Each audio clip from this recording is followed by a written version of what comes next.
Trust me. Ooh, okay.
Was that yummy?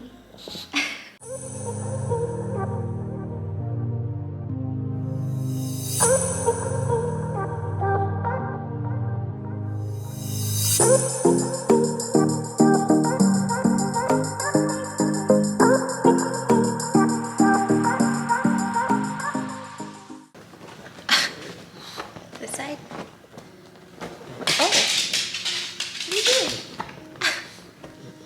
Can you sit down? You don't want to sit down? All right, you can just go there then.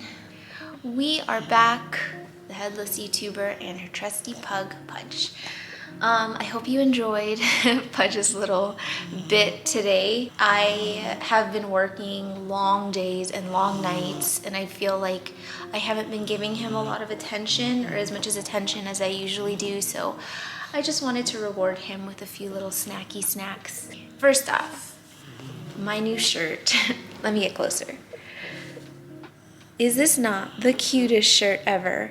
I just got it from Pure Sunfarms. Thank you so much for sending me a little goodie box. It arrived on a day where I was just feeling like crap, and that little care package just really made my day. So this is honestly my new favorite shirt. It's so soft. It's oversized. This is a size small, and it's just like, there's so much room in here, and it's so comfy. And no, I'm not like an affiliate. I don't get kickback or commission or anything. It's just they're a local brand. They just send me a bunch of goodies with no expectation really in return. And I don't know, I'm just very thankful for them. And I do use their CBD THC oil every single day, and I will show which one I use right here. This has been just an amazing oil for me, for my anxiety. It quiets my brain before bed.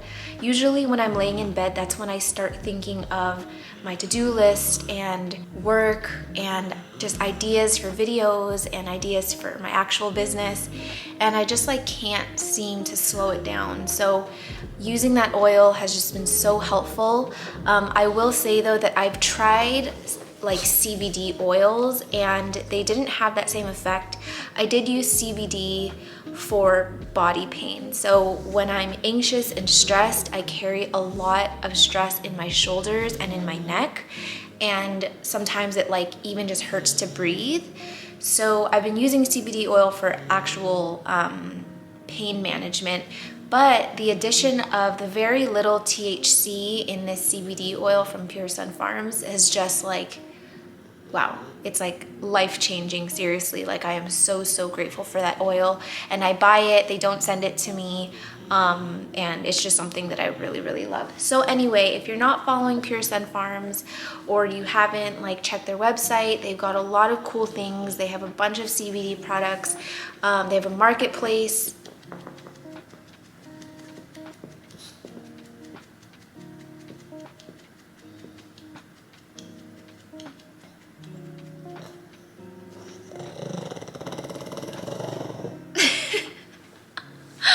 They have a marketplace with some goodies like this. And yeah, my phone is blowing up. I'm having a heated debate with my sisters about the volume of TVs. I did a poll on my Instagram saying like, do you have to have your volume, like your TV volume on an even number? Because I told my sister that my volume is either at 11 or 19, just depending. And she literally called me a pervert. So I did a poll on Instagram and it was actually really close, but the majority was that most people don't put it at an even number. But an impressive amount of people say that it has to be at an even number or in increments of 5 or with a number ending in 5. So like 15, 25, 35, whatever. It's so funny because it's something that I've never thought about before. Anyway, we're back with another video. This is part 2 of the plant room tour. So just to refresh your memory, in the last video, I went in depth on all of the plants in my biggest XOs, and today I'm gonna show you the remainder in my Millsbo cabinet, my smaller XO, and my Mars Hydro tent. So this one should be much faster than the last video. I am not mentally prepared to film and edit another 2-hour video, although I really appreciate all the love that I get when I do post long videos. In addition to doing a plant tour of the stuff in there, I'm also gonna just kind of give you an overview of the things that have changed in my plant room, the new setup, and hopefully give you guys some ideas to maybe spruce up your plant space, or if you've been looking for ways to kind of create a little plant room or plant area, maybe you can get some inspiration from this. So my little guy is ready to go for a walk. Do you want to go for a walk? Yeah. It's actually pretty late. I stayed in bed till about noon today replying and reading YouTube comments. I am so behind, but I'm finally getting caught up, and honestly, like, it's crazy that I've had maybe like one mean comment since I started YouTube. I've had a lot of thumbs downs, don't get me wrong. As far as YouTube comments, like they've all been so nice and supportive, and I'm just really thankful because that's something that I was kind of anxious about when I started the YouTube channel. It's like, you know, people can be really mean online. I definitely get some spicy characters in my DMs on Instagram, or I've gotten some sassy comments, but YouTube has been pretty mild so far, so I'm thankful.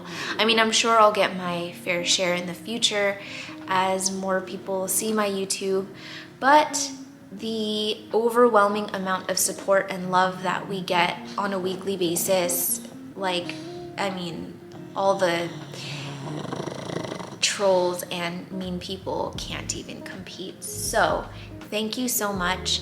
I feel like I just posted about hitting 3,000 subscribers like a video or two ago, and we're already at 3.5. So this little YouTube channel is growing, and it just makes me so happy. So anyway, I'm gonna get started, and hopefully you guys enjoy this one. But first, I've got to take my kid on a walk. A walk? A walk? Does Pudge want to go for a walk? Want to go outside and go for a walk? I'm gonna say the P word. I bet you he's gonna lift his head up. Do you want to go potty? Yeah? All right, come on. You filming with me today, bud? Ow! Clipped my finger in the tripod. Dear. I love my rolling chair. Whoa! It's honestly so weird that I film not showing my face. Thank you guys for watching, even though I am too shy to show my face. So, some of you guys might remember from previous videos that I moved all of my anthuriums into my Millsbo cabinet, and actually I don't even have that many anthuriums anymore. I do have some out on the plant shelf, but yeah, for the most part it's really just all of these, and I've downsized my anthurium collection by a lot just because I got rid of a lot of doubles and I wanted to just have more time to myself. So yeah, I got rid of a lot. So the ones that are in here are the ones that I really love or am bringing to my mom. So I'm gonna start with my Anthurium Dark Phoenix. This one is probably my favorite Anthurium in my collection right now. Honestly, it's gonna be hard to top this just because it just, look at it. How does it get better than that? I feel like the only plant I would maybe love more than this plant is an Anthurium Ace of Spades, but my chances of actually owning one are pretty low, given that I told myself I'm not spending a lot on plants anymore just because my priorities have shifted, aka my husband and I are twiddling with the idea of kids.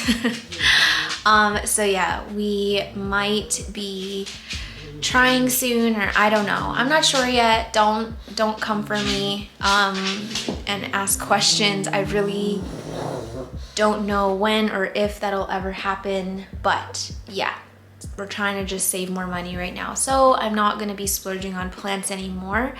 But for now, this is like, I mean, I can't complain. This color, for one, the leaf shape and the sinus.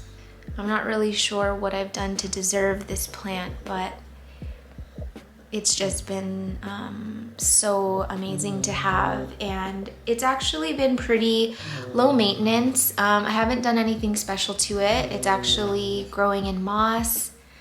I recently took out the old moss. I put it in brand new moss with a mix of worm castings and mycorrhizae, and these roots have just taken off in such a short amount of time. Pudge, I can't think, babe. I know that you can't help it, and I know it's not your fault, but I can't hear myself. He's just staring at me like, what did I do? I'm sorry, but I can't focus. I can't focus like that. Oh, hi. I know, you're a sweet boy. You're a sweet boy, but sometimes it's a little distracting, you know? It's just a little distracting. Why don't you go bedtime? Why don't you go into your bedroom and go to sleep and take a nap? It's nice and cool in there. No, you don't want to? I think it's very sweet that he loves to just stick with me, but yeah, on filming days, it's kind of hard when he's having really nasally days. So anyway, Anthurium Dark Phoenix, this is a hybrid of an Anthurium Anthurium Papillidiflorum crossed with a DRESSLERI. This is what the abaxials look like. Got some nice fuzzy roots. Oh, I love seeing these roots. I love Anthurium roots. They're so juicy and delicious. I don't remember if I've shown this on my channel yet. This is an Anthurium FORGETII. I got this from my friend Jing at Plant Happens, and I'm actually quite impressed with how many leaves is on this guy. I actually just plucked off one leaf yesterday that was completely yellow. This guy is on its way out because this one just opened up, and I don't think it's gonna be massive, but like, how cute are you? My favorite kind of Anthurium is the Anthurium FORGETII dark form, and I'm gonna try and find a clip of it and I'll post it here. And I have a confession. This plant is no longer with me in its state. It is just a stump. I'm not really sure what happened to it. It just suddenly one day it got literally spider mite damage. It looked exactly like spider mite damage. So I'm thinking it could have been some kind of like fungus or mold or something. And all the leaves just turned like white. It was so strange. So I just chopped it back. It's a stump and it's living in this exo now. And I am very sad about it because it was my favorite FORGETII. But that's okay. We have this one now. I do think that my FORGETII will come back, hopefully in the spring. But yeah, this one is great too. A lot of people call this one Anthurium FORGETII dark form, but I think this is like Anthurium FORGETII silver or silver vein or something. I recently transplanted this because it was growing purely in perlite before, and it actually was doing pretty well. It was growing in these asteroid size perlite that I got from my friend. I think it likes the addition of leca, and I also added mycorrhizae, which is why it kind of has like a discoloration down at the bottom, like all this black down here. But yeah, I think the plan, because it is outgrowing this quite the glare is so annoying. It is outgrowing this glass pretty quickly. You can see up top there's so many like aerial roots coming out, and I would love to get those in the substrate because then I can promote like more growth on here. But I'm gonna leave it for now since I just transplanted it not too long ago and I don't want to stress it out too much. Next up is this Anthurium Ace of Spades crossed with a Dark Mama. I'm not 100% sure on the parentage. Honestly, I would actually highly doubt if this was actually an Ace of Spades Dark Mama, but whatever it is. I love it. I've had this, how long have I had this now? Several months, because I've definitely shown this in a couple videos. I acclimated some for my friend, and honestly, these have been like so resilient and hardy in terms of acclimation. Confession time. My friend gave me 3 of these to acclimate for her, and one of them I stuck in the very, very back of my Mars Hydro tent. And keep in mind, it's very hot in there. I forgot about it. I didn't know that I had 3. I thought I only had 2, so I was really taking care of the 2, totally forgot about the 3rd. And literally all the leaves, they just looked like spinach, and they like basically melted. And all I did was get it out of moss. I dunked it into a container of water, and I let it sit overnight inside of my tent since it's warm in there, and literally the next day it looked like this, like nothing had ever happened. So I appreciate this plant so much in that it's very forgiving in terms of the conditions you give it. I was even tempted to maybe move this to my plant shelf so that I can see it more often, but it's been growing so nicely in the Millsbo that I just don't want to disrupt it anymore, especially now that I'm getting an actual sinus on this thing. Like you can see, the one that was originally on the plant was pretty small, and then the next one was like even smaller, and now I'm getting an actual sinus. So that's really exciting. My friend Alice has a big one, and I'll plug in the photo here. So I'm just hoping that mine can look like that. Hopefully by next year. That would be amazing. I didn't want to splurge and buy the large plant, so I opted for a smaller one, but it's been growing pretty steadily. I do think that this was one of the original leaves on the plant, and then these two grew in my care. So yeah, I love this guy. And also I have this one in moss, moss and perlite, and we have a bit of a rooty situation here. So I'm gonna have to figure this out soon. And this is one reason why I really like using landscape fabric on my pots, and I'll show you how I do that in next week's video, because I've actually already finished filming that one. Go me. Yeah, that's why I like using landscape fabric, because it prevents stuff like this, but the water can still drip through. So yeah, I guess I should put this on my to-do list. This is an Anthurium pallidiflorum. This one's actually for my sister, and it's funny because this one started off really small and now it's growing even better than my pallidiflorum, and I'm like tempted to switch them, but I won't because I'm honest, even though I'm literally giving this to her. She didn't pay for it. This one, and which one? Actually, can't remember. I think that in my care I've grown these two leaves. This one might have been on it already, but it was like just unfurling when she gave it to me. But this one opened up about 2 weeks ago, and you know, it's not huge, it's not big in comparison to my pallidiflorum, whereas the leaf or the strap is about this long, but it's getting there. Like, this was the first leaf on it. So if you compare it to the last leaf that just came out, she is a happy girl.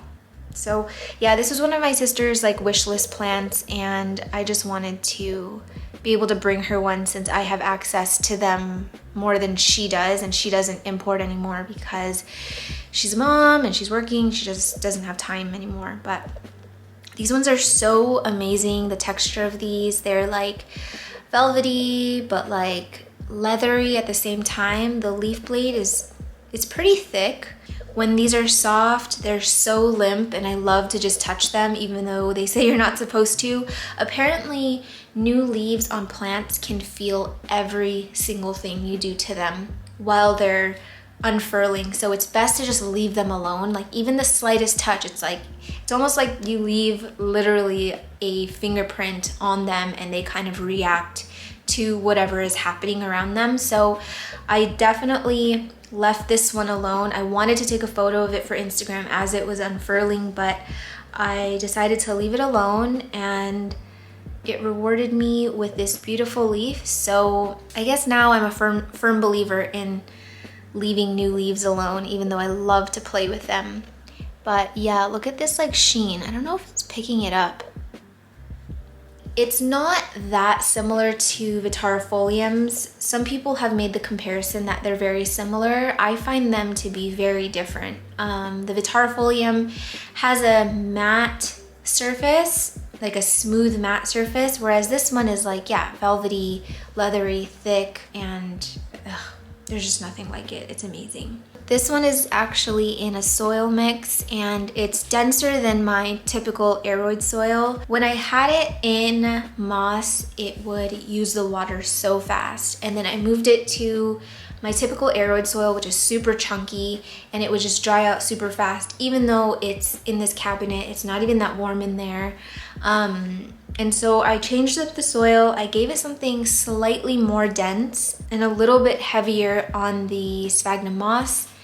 And yeah, it seems to be doing all right and growing pretty well. So I'm excited to bring this to my sister because I thought that I had a Pallidiflorum for her. I ordered it from a shop here in Canada who, I think they're canceled now because that guy was just like wacko, but he sold me a very overpriced Pallidiflorum seedling, which is this weirdo little thing. And I was like, okay, maybe it's a Vitarifolium, but honestly, it's strange because the leaves feel like a Pallidiflorum, but I am very doubtful that it actually is a Pallidiflorum, just because my friend Alice and I ordered these together and hers is much bigger than mine now and hers does not look like a Pallidiflorum.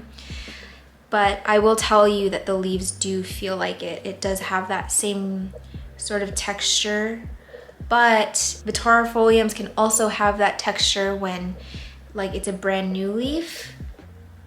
So I don't know, this one has definitely stumped me. If you guys have any idea what this could be, feel free to let me know. Oh, a root, awesome. Okay, so this is, this is an Anthurium VILLENAORUM.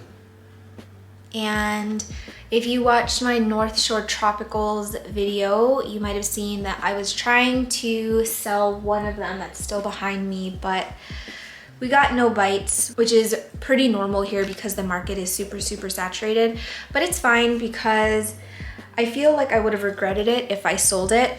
So this leaf and this leaf came on the plant when I imported it, and it's just been so hardy and hasn't given up despite the fact that I rotted the roots, and it's now rehabbing in water, and I do have a nice brand new root right there, which is amazing.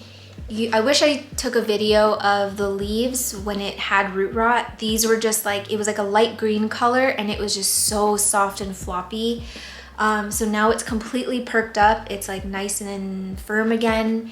And I think it's gonna make a nice recovery. I do plan on leaving it in water for maybe another 2 weeks. And then I think I'm gonna try maybe doing pon for this one if I can get my hands on more pon. I just ran out. But honestly, I've been really loving growing my anthuriums in soil. I do have a few in passive hydro and they're doing pretty okay, but just in my experience lately, I've just been loving using soil for my anthurium. So yeah, Anthurium VILLENAORUM. This was the one that I was trying to sell. That was supposed to be for my sister. So since I didn't sell mine, then I will just give this one to her as planned. It does have a new leaf coming. It'll focus. I feel like a wannabe beauty influencer whenever I try and get it to focus like that, but you really do have to do this in order to get it to focus where you want. This one also had root rot because I neglected my plants for too long, and some of them definitely suffered from it. This water looks so icky because there's actually sphagnum moss stuck to the roots and it's just like dyeing the water. So I do need to change this out, but I'm not seeing any new roots yet, unfortunately, on this guy. Oh, here we go. New beginnings. Ta-da. Yeah, again, like I said, this one has just been so hardy and resilient, despite the fact that it had root rot for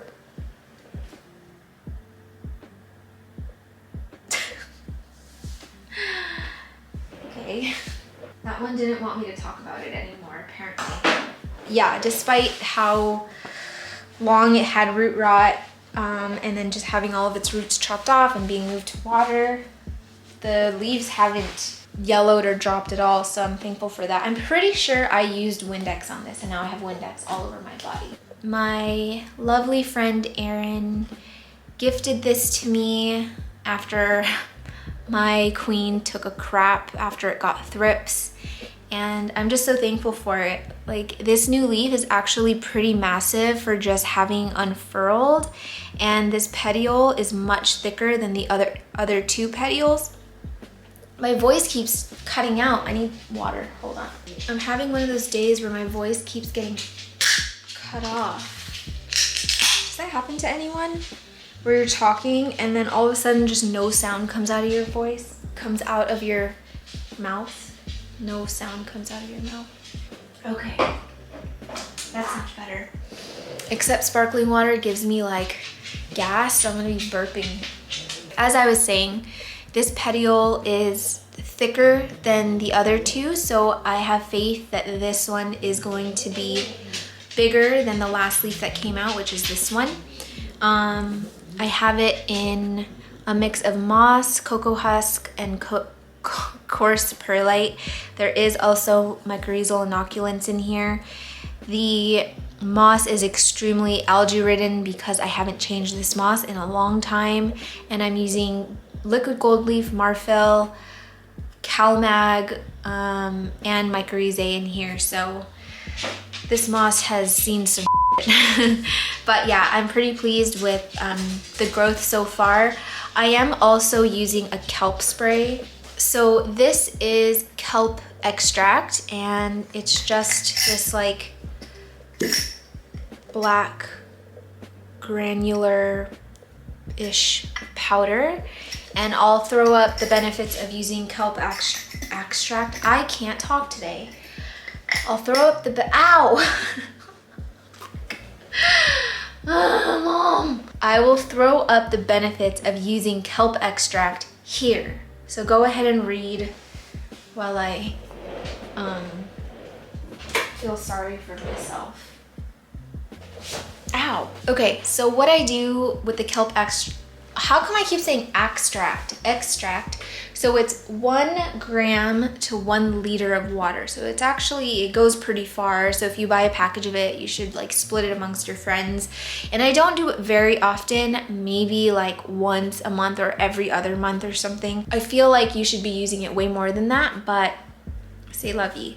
So yeah, I just use it as a foliar spray. I just mix it in with my hand sprayer, which is over there, and I'm too lazy to go grab it. And then I just spray all of the leaves down, and it absorbs nutrients through the stoma. I think I want to do another like new leaf update at like the end of September or something. So if I don't show you before then, I will show you what this guy ends up looking like.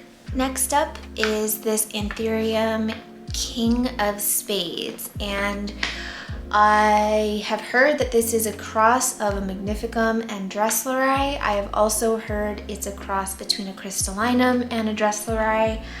To be honest, I kind of see more Magnificum than Crystallinum, but who really knows? I have not lost a leaf yet on this plant since I imported it. This plastic thing is so loud. Yeah, I have not lost a leaf since I imported it.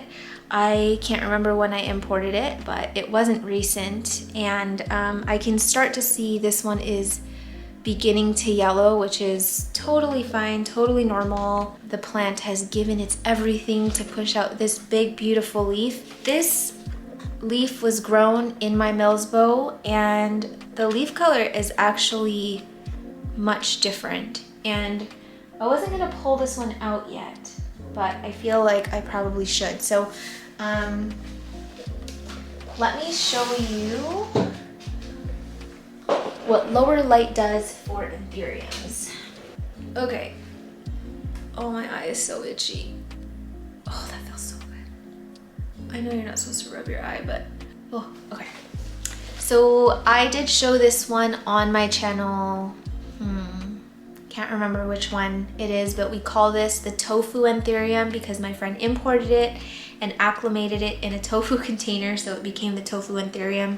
It's some kind of hybrid, I don't know.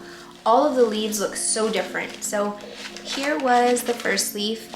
Actually, I should mention I did cut off one part of this plant here, and we gifted it to a friend for his birthday, meaning my friends pitched in, I chopped this plant and yada yada. Anyway, so this was the first leaf on this one, and it is going out. And then the second leaf, you can see this one has like a partially closed sinus. And then the third leaf, which also has a partially closed sinus. And then we have the last leaf that came out, which has a completely open sinus. So I thought that initially this plant was just gonna have closed sinuses. I thought maybe there could be like a forgetii in it or something, but I don't think so anymore now, looking at this one.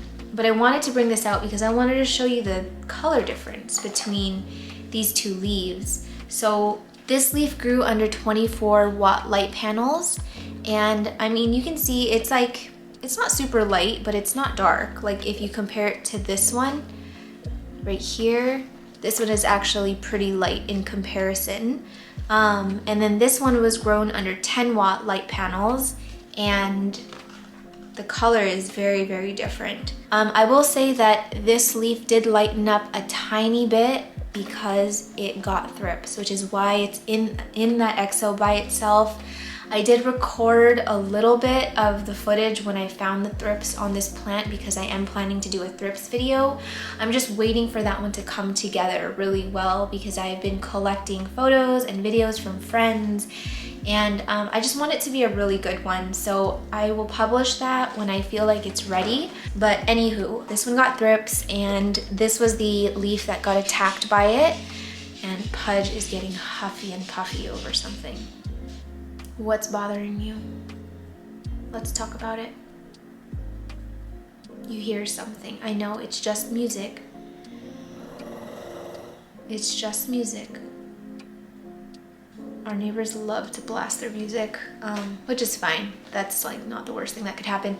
Anyway, yeah, so you can see the thrips damage on here. It kind of looks like little teeny tiny like silver markings, if you can. It's not that bad because I caught it really early, but you can see it like right up in here. There's like these little tiny hairline marks. You can see it in the light now, right there. That is thrips damage. So this leaf was ravaged by thrips. The other ones actually didn't have thrips at all, but I treated it and I haven't found any since. This leaf doesn't show any signs of thrips. I haven't seen thrips in a while, but either way, this looks like a totally different plant, does it not? So I am super an advocate. That doesn't even make sense. I am an advocate for growing anthuriums in lower light. I just think that it draws out such a beautiful color in them. And this one is another example of it. So you can actually see they're kind of similar in color. I think naturally this plant is just darker in color than this one, but yeah, these are great. So again, this is a Anthurium King of Spades, and this one is some kind of Anthurium hybrid, but we're gonna call it the Tofu Anthurium. And get you back because you're in timeout. All right, we're down to the second shelf already. I told you guys I really downsized. Oh, this one has water in it. Okay, this one's not anything super duper special. This one is an Anthurium, either Crystallinum or Crystal Mag, that I am growing for my mom or my grandma. I'm actually all of the crystals in this cabinet is for my family, so none of these are mine. But I do have this one growing in mostly perlite with a little bit of pon, and it's doing pretty well because actually this one was in my Mars Hydro tent and this leaf legit melted, like melted. And so I moved it right away. I got it into the Millsbow and look at it, it's all perky and happy now. Speaking of melted, let's get this one, which is another one. I think this one is a mag. I can't remember. I don't know what it is. The petioles, they're round right now, but I think it's because it's really young. Why am I standing? So yeah, this one was also in my Mars Hydro tent. It also melted, but it's really nice and firm now. I just think that the Mars Hydro tent is a little bit too warm for anthuriums. At least the light that I have in there is too warm. I think if I got some of these 10 watt light bars in there instead of the 20 watt panel that I have right now, it would be a little bit better.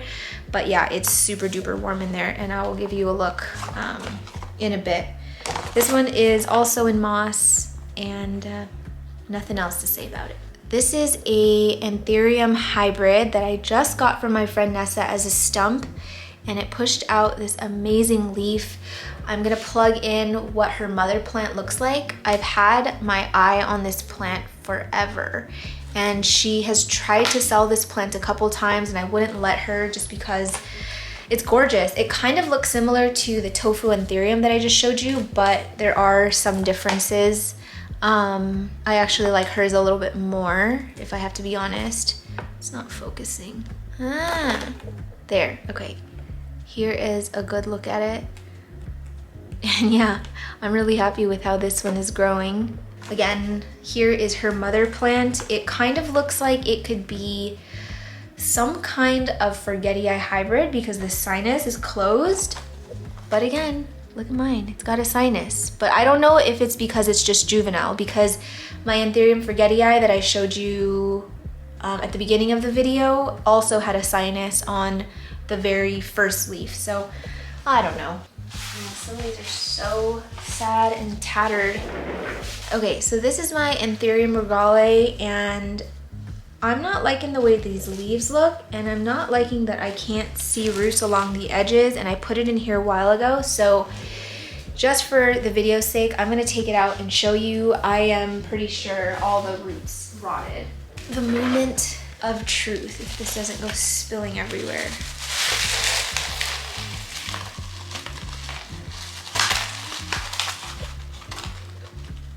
Yep.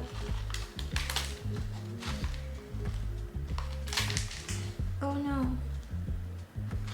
It doesn't look like it's rotted, but it is. They are all mushy, and I actually have this in perlite because the roots kept rotting, and it looks like we're gonna have to start over again. You know what? Regales have actually been quite difficult for me, and I find that a lot of people have a hard time growing it indoors. Or they're always like a 1 leaf or 2 leaf at most. I've actually never seen like a big bushy Anthurium regale before. Have you guys? Yeah, I definitely struggle with this plant, so we're gonna need to rehab this one today. It happens. Not too worried. Next up is that sad crystallinum I showed you in my new leaves video. I showed some of my ugly plants just to balance things out.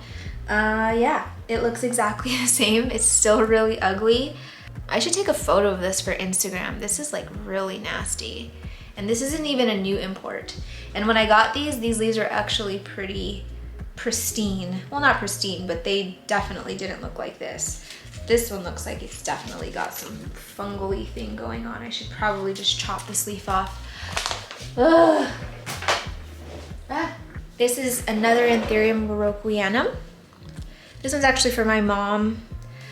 I've gone through maybe 4 queens for her. I've bought 4 queens to try and bring to her. They all melted. If you guys watched my import Q&A, the live on Instagram Live, we talked a little bit about how we thought queens were the most difficult to acclimate. And yeah, I think that I had 3 of them that all just died. And finally my friend Jing just felt so sorry for me. She just gave me this one. And the original leaf came off, then it gave me this leaf. I had it in moss and it just kept drying out really fast, so I moved it to pon.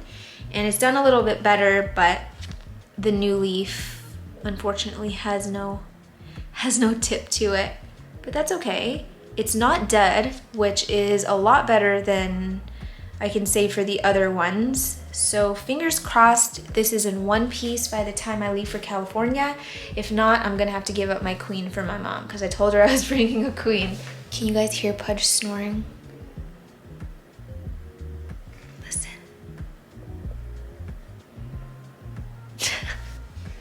I actually have a pretty massive headache. I feel like I have a headache every single day. Okay, we're not going to talk a little bit about these 2 rehab Forgettii. They're just very sad. They won't grow, and that is that. And I'm going to sneeze.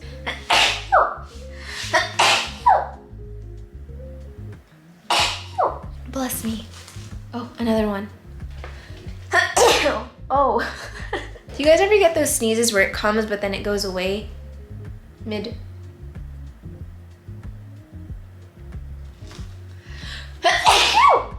Am I ever gonna stop sneezing? Sheesh. Okay, yeah, showed this in my ugly leaf bit in the new growth video, and they're still the same. They're still ugly. God, I feel another sneeze coming. What's happening? I'm broken. This is an Anthurium pendens. I also was trying to sell this one just because, look at it, it's like, like what is it doing? You know, when I imagined having a pendens, I imagined that it would grow similar to the Pallidiflorum and the Vitarifolium, where they would all just kind of cascade and be pretty, but this is not what I signed up for. But you know what? It is still very small. I think that I should give it a chance just because large Anthurium pendens leaves are actually really beautiful, and I do love a good strap. So I'm gonna stop being a brat. I'm going to nurture this thing and give it a lot of love, and hopefully it will love me back and finally give me some long straps. But otherwise, I kind of just have it tucked in there, and I'm just like, all right, good luck. Oh, I did it again. I keep spilling. Let's talk about the leaf blade texture. It feels, okay, I would say that it is right in between a Vitarifolium and a Pallidiflorum. It has a very slight velvetyness, and it's thick, but it's also smooth like a Vitarifolium. So yeah, it's kind of got like a mix of both of them. And my camera's gonna die. Be right back. I'm giving you guys a trigger warning right now. If you watched, frick, which video would it have been? I forgot which video it was where I showed you my little mealybug infestation situation. Well, that situation has not been rectified yet. And I'm warning you, if you don't like pests, look away now. Oh, my throat. I have goosebumps. Look. Can you see? No, you can't. Look at this disgusting little. It's huge. It has a shadow. Ugh. Any pest that has a shadow, no. You want to see even something grosser for some reason? Baby mealybugs. Yuck, they look like little starfish. I'm gonna f***ing vomit. And yeah, I just cut off this leaf and weeded it because I'm just not gonna deal with it. Ready for part 2? Here you go. Ugh. Honestly, like, I've literally used systemic on these f***ers and they won't go away. So we're gonna kill this one dead because I need at least one leaf on this plant so that it can give me a new leaf. This thing used all of its energy on those berries that I harvested, and I will show you when I get into my Mars Hydro tent. I am so excited for them. And even though like I don't have my big beautiful plant anymore, I feel like the trade-off was so worth it. So yeah, I'm only seeing this one little cluster of mealies. Even the word cluster. Oh God. I unfolded this thinking there's no more, and there's one right there and I almost touched it. Is that on my finger? All right, let's kill them dead. So I have rubbing alcohol and a Q-tip, and I'm just going to wipe it away, and mealybugs should turn orange. There we go. Orange. Gross, disgusting, little vile, nasty.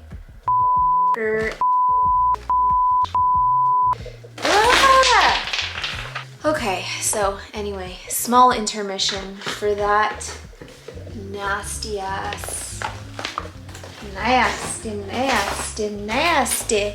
Okay, now I'm itchy. I feel so gross and itchy. Disgusting. The third to last one is another, and I never mind. Starting again. Third to last one is another Anthurium hybrid. I think this is a PAPI hybrid. I got this from my friend Alice, and I was just really curious to see how this would look more matured, because I don't think that this is the Anthurium in its full glorious form. I will say that I think that this Anthurium is stuck in time because it hasn't done anything in her care, hasn't done anything in my care. It's super rooted, super healthy. I don't know what it wants. It just wants to be asleep. So yeah, it's just dormant for now, but I am gonna be patient and hopefully nothing bad happens in the meantime and I can actually get a new leaf on this. But otherwise, it's just kind of a random Anthurium I have. This one is an Anthurium ecuadorense. Started as a little tiny thing. This was the original leaf and it had a small little stem, and the last one that just opened up is this one. It's still super, super brand new, and all of the new leaves start so tiny, but the one before it was this one. So it is gaining some size, and it's been a really easy grower for me in my experience. I have had one before, but I let it go just because it just wasn't a favorite at the time, and then I regretted it and I missed it. So here I am with chance number 2, and it actually has given me so many leaves since I've had it. And I also have this one in a mix of perlite and moss. And I put a lot of mycorrhizae in here, which is why it's so dark, but I think I'm gonna refresh this moss and give it a little bit of TLC. Last one in the cabinet is something you have seen before. This is my Anthurium Hoffmanii X. This leaf is on the way out, but the new leaves are just so gorgeous. The sheen and the texture on this just makes me so happy, but even more than the front, I love these abaxials, and of course the light is washing it out. This is a note to myself to take a photo of the abaxial and insert a photo here so that you guys can see the color better. It's definitely super red and it's very apparent in real life, but it's getting washed out with this light. But I just love everything about this plant. Hoffmanii has to be probably one of my favorite Anthuriums. I don't own a pure Hoffmanii, but all the hybrids I've seen with Hoffmanii are just, they're so, so yummy. And then again, this one is Justin Moss and super, super rooty. I'm probably just gonna leave it for now. I'm not gonna touch it. It seems pretty happy. It's got all these nice, thick, juicy roots. But it probably will need a potting up sometime soon just because it's starting to outgrow this 5-inch pot, and I think I want to get it into a 6 so that I can plant it a little bit deeper and get this brand new root submerged under some moss. So we got through all the Anthuriums. That was actually pretty fast in my opinion. I've gotten rid of so many of them, but I think the next thing I will do is show you my Millsville cabinet. I was trying to find my vape, but I found a baby bird instead.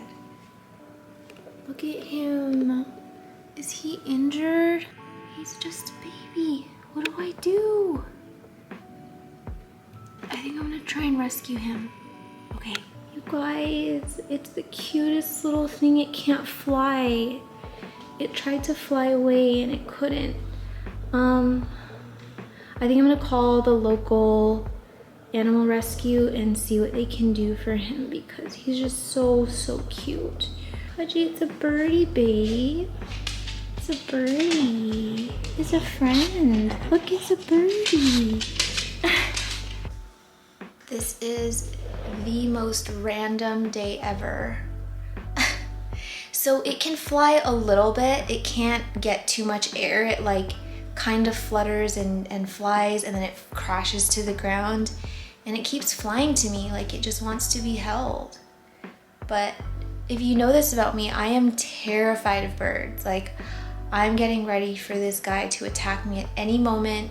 He keeps opening his mouth. I don't know what that means. I called my mom because she's a bird person. She says It looks like a baby, and maybe it's still learning how to fly.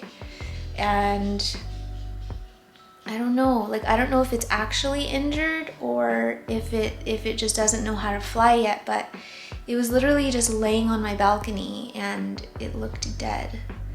But I guess it's not dead. Oh, sorry, babe. You little cutie.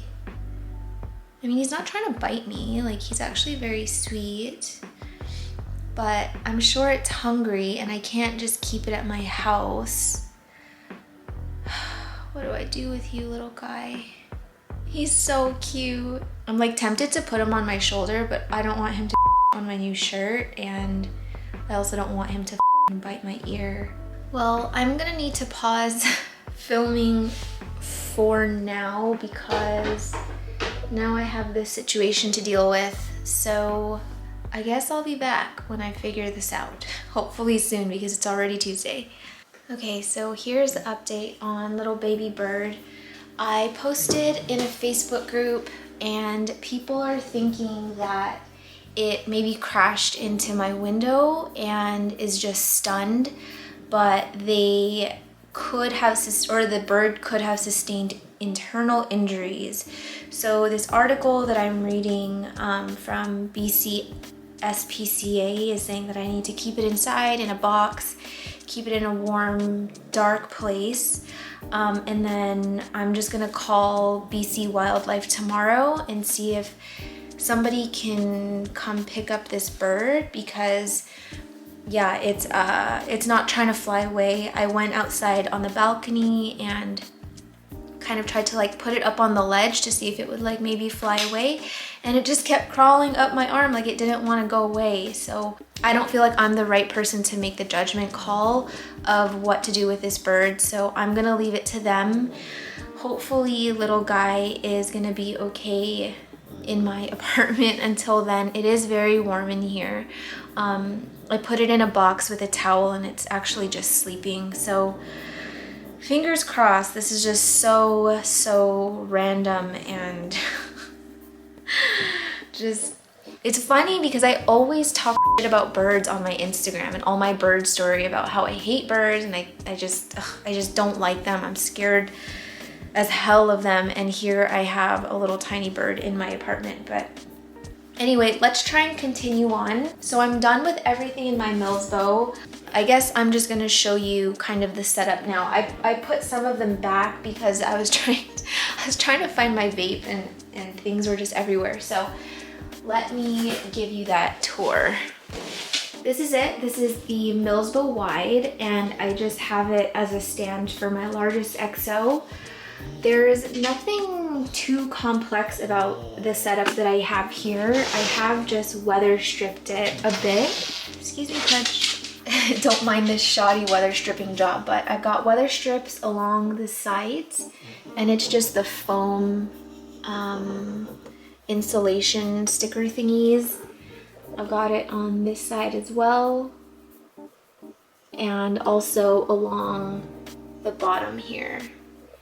And then I've also weather stripped this center piece since there is quite a large gap in between. So keeping that covered has helped a lot in terms of retaining some of that humidity in here.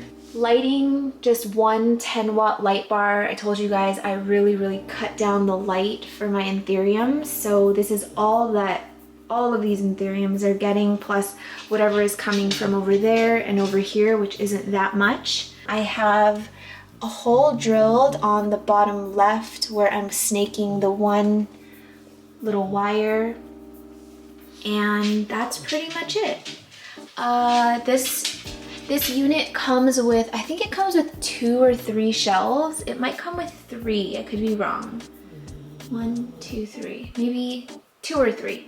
I don't remember, but I just used one in the very center so that I can have enough space for the anthurium. Sheesh. And that is about it. I hope I'm not missing anything, but of course, if there's anything that I didn't answer that you guys have questions about, please feel free to leave it in the comments. I'm going to move along to my Mars Hydro tent. So let me get all set up in this corner and we will open it up. My camera's dying. Between this very needy puppy dog and this random bird in my house, I just cannot focus. I'm on my last leg of battery, so I think I'm gonna record as much as I can before my camera dies, and then I will be back tomorrow to hopefully have a fresh start. So don't mind Pudge, who's just sitting in front of me, but the first plant that I have here is just... Is it okay? Are we okay to show this one? This is a reverted Monstera adansonii albo variegata. But this, excuse me, I'm trying to show them our plants, my love. Oh my gosh. Okay, hold on. I will lay in bed with you. Just give me like 5 minutes, okay? No, 5 minutes. So this is a reverted Monstera adansonii albo variegata. Despite the fact it's reverted, it actually has great genes and it kind of resembles an esqueleto in a very small way.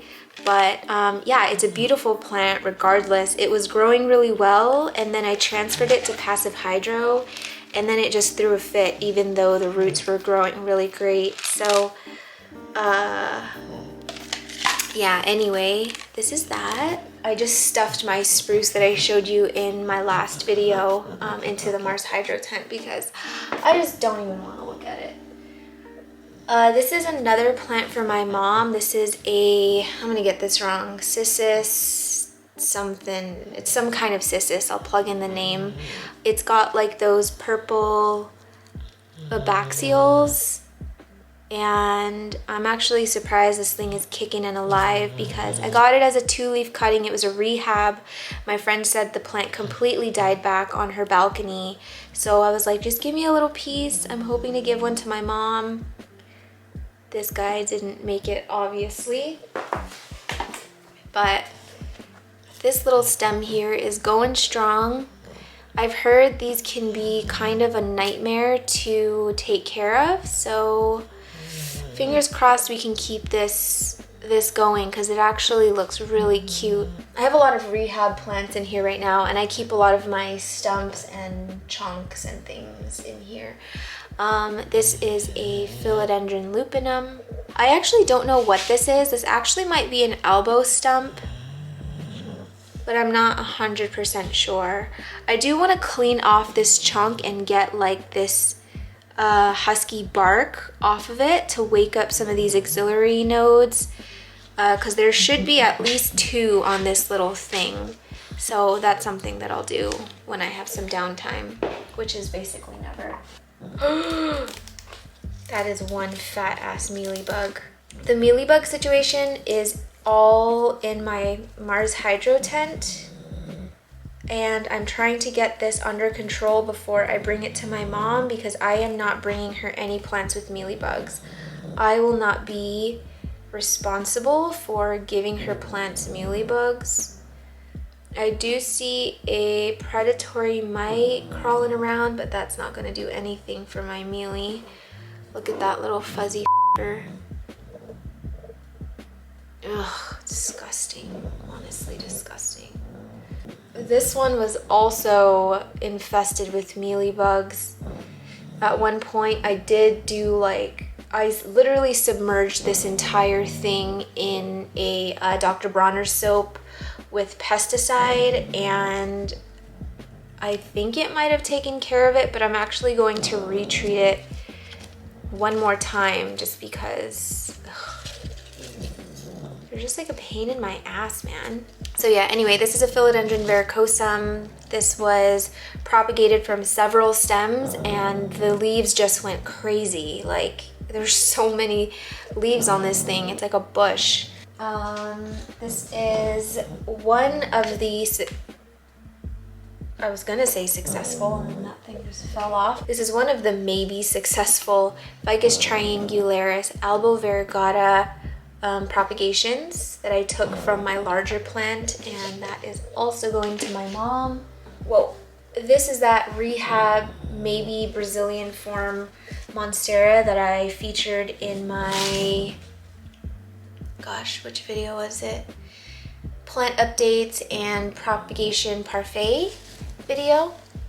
Roots are great and it's taking off.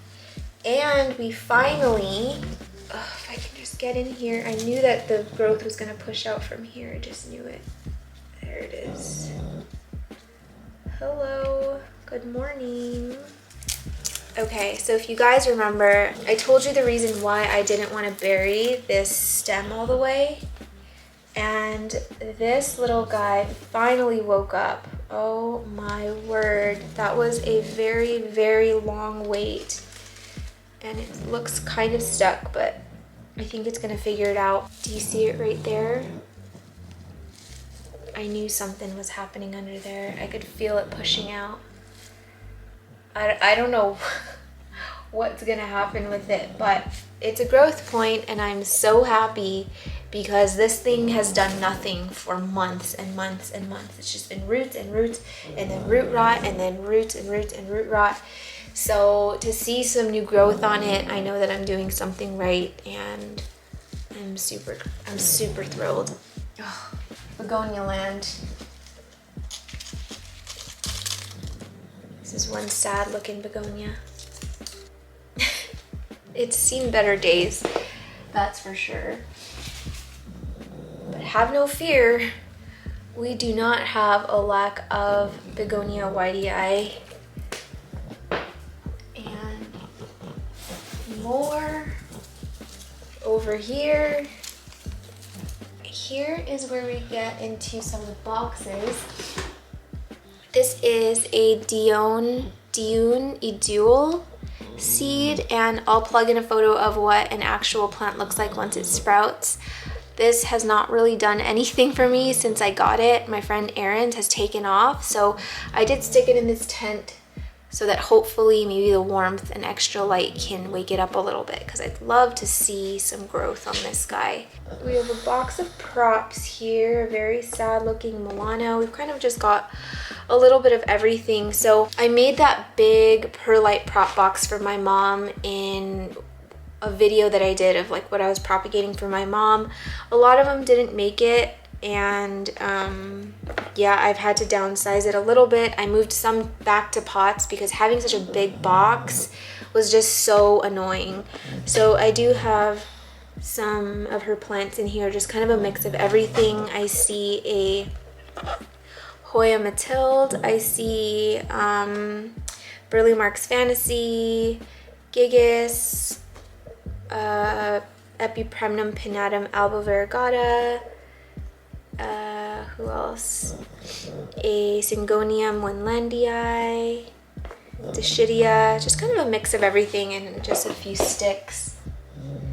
This is literally just a bunch of Gigas and Philodendron ernestii. These are actually not even mine. I propagated them for my friend.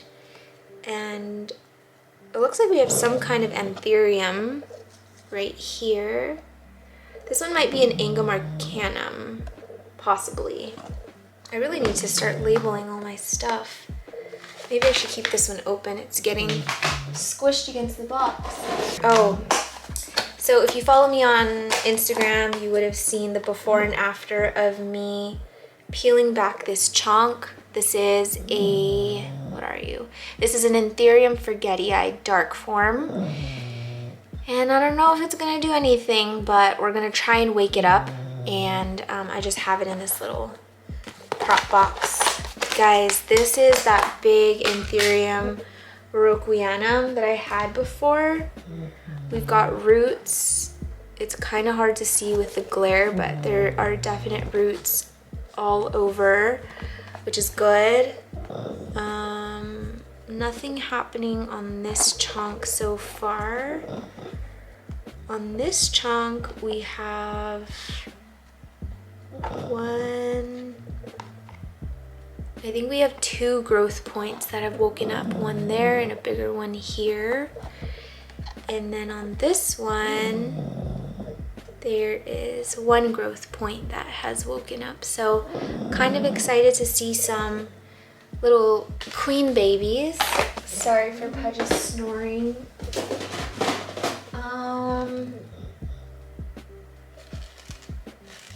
think that's just an empty box.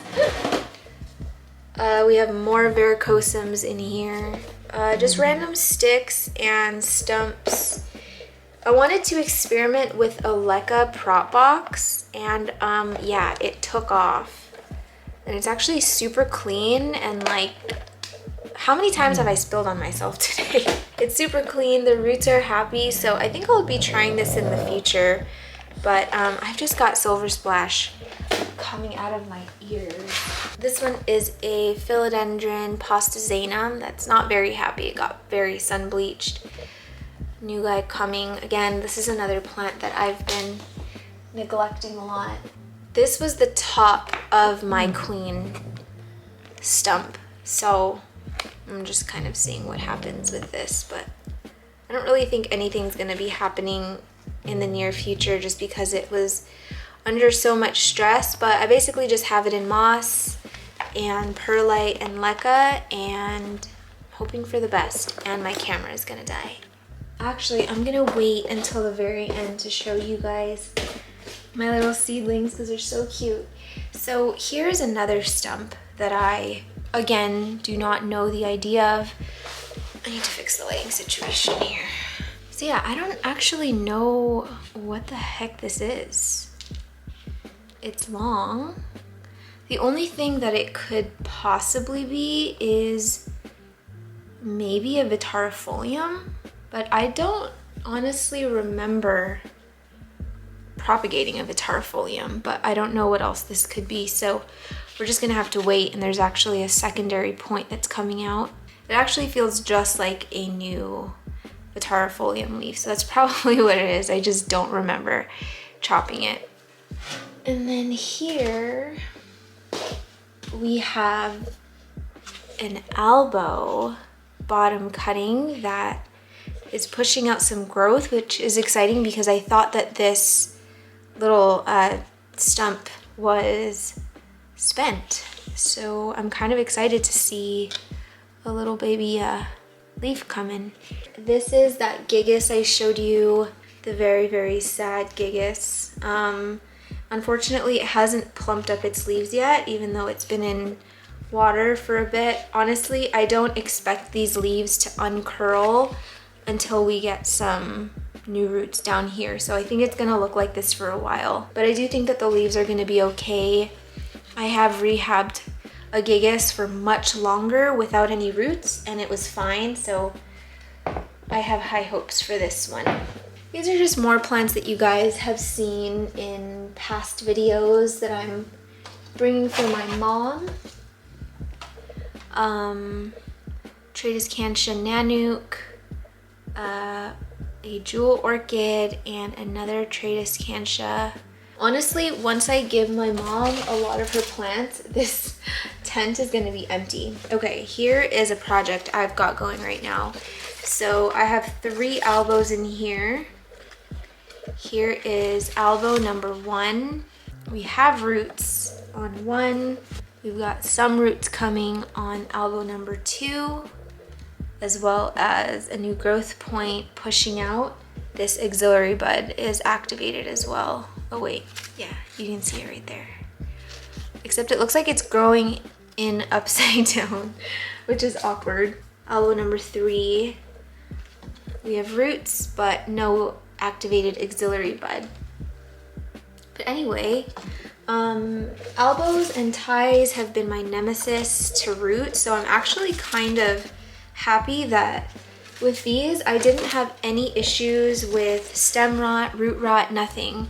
I chopped it with a very, very sterilized clean shear.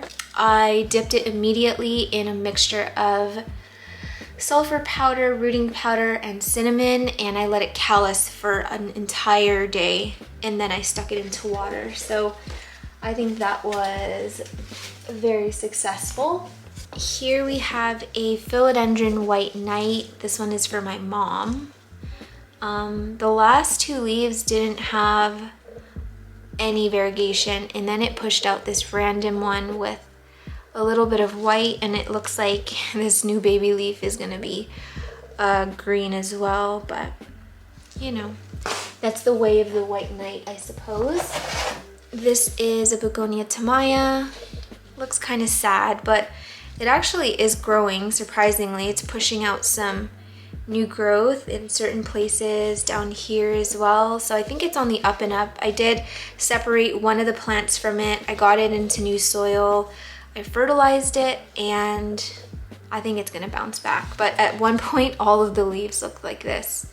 This one is a Scindapsus trubii moonlight from my mom as well. A very, very sad and dehydrated Philodendron holtonianum. I have had the most difficult time with this. I don't know why it does not like me. I think I'm actually gonna move this to passive hydro. It's been so unhappy in moss. Reverted Florida Beauty. This is not variegation, this is stress from the grow light, but yeah.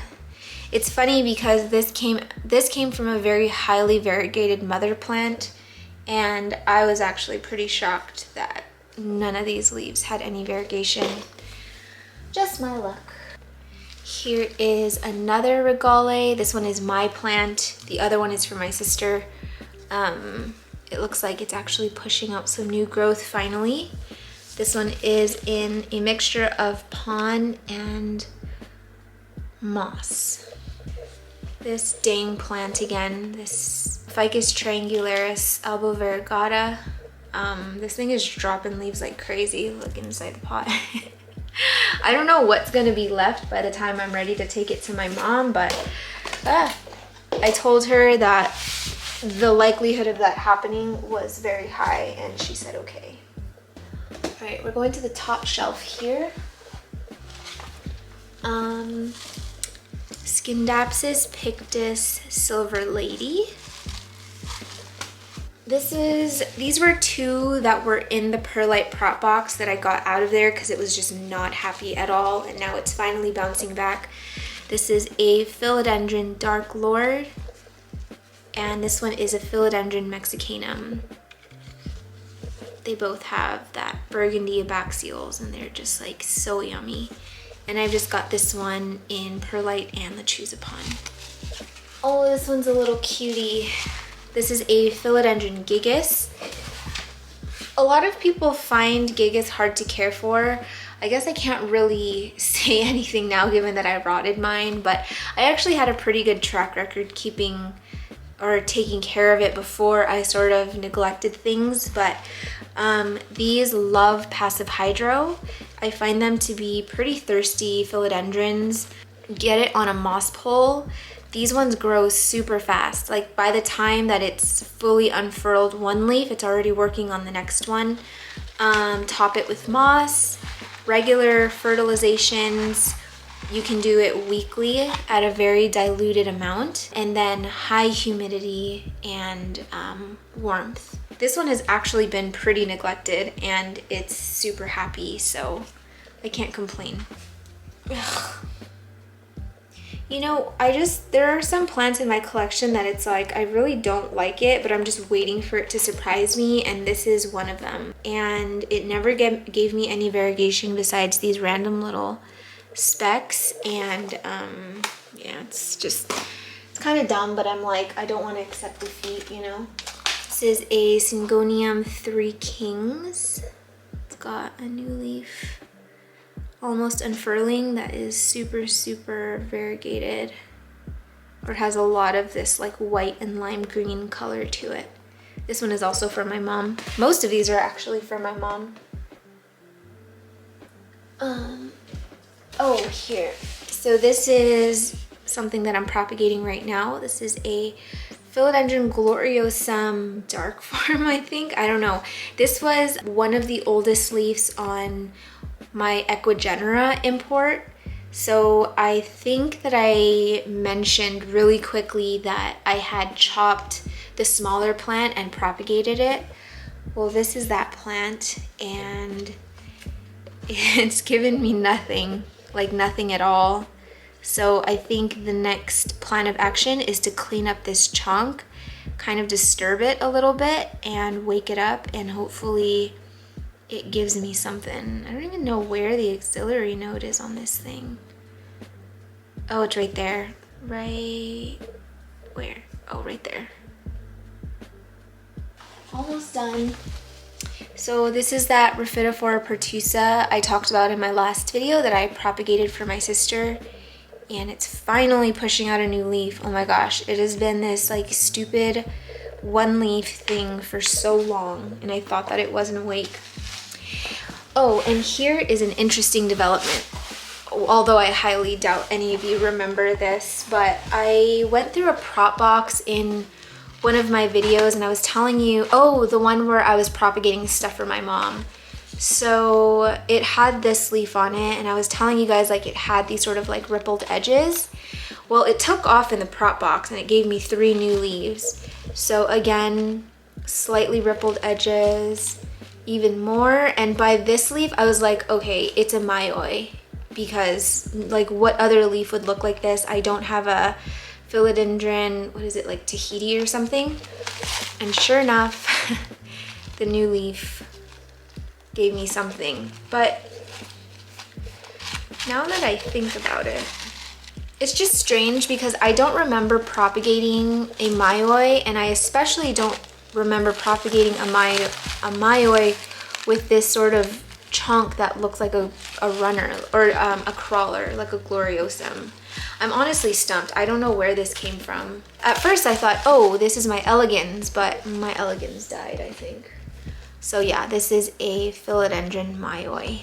Pretty exciting that I get to give one to my mom because that is one of my favorites. And I just posted it on my Instagram today, actually. I have no space here. Holy smokes. Here is a philodendron white princess with very, very little variegation. Pretty much all of them are green besides this one leaf with some white, but I've heard that it's super random and I'm not gonna give up on it. This was one of my mom's wish list plants, so I just hope that it pushes out more white so that it like looks nice and pretty when I give it to her. But I know that she'll be grateful for it no matter what, so. And then just a random Melanochrysum. I've got these things growing like out of my ears. I remember a time where I like really, really wanted a Melanochrysum. I think this was back in 2019, and like the first Milano I ever owned, I put it up on a pedestal, and it was like this amazing, amazing plant to me. And now it's like they grow like weeds, and I have them everywhere. Milanos actually can live pretty well in normal room humidity, and if I can remember, I'll show you the one that I have growing out on my shelf, and it's actually growing pretty nicely. So we've got another Monstera spruciana, and I'm gonna insert a clip of me cutting another runner and releasing some anger. Put it up there, give you some time to watch it. And then we have this Rehab Scindapsus trubii Moonlight that has amazing roots, but looks like this. I don't know what it wants from me. And then a Philodendron Splendid for my mom. Working on a new leaf. Hello? This one's actually kind of random. This one's like melted off.